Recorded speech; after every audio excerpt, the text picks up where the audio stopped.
Слушам. Благодарам. Која е причината што МВР бара повеќе пари за возила во новиот буџет?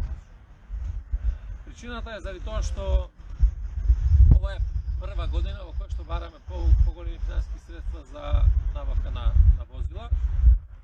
И ова беше тема и на вчерашната дебата во собранието во кој што се шпекулираше многу и за набавката на возила и за набавката на мебел. Сакам да информирам јавноста дека последната голема набавка направена некаде 2008 година.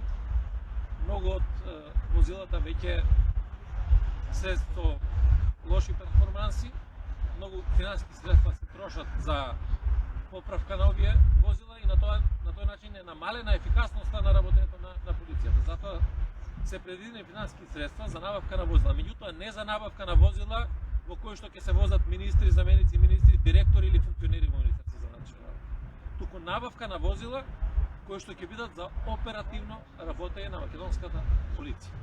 Ова што денеска го промовираме преку донација се возила кои што се насочени кон една единица за службени пучиња и кои што ги обезбедуваме после 20 години постоење на оваа единица.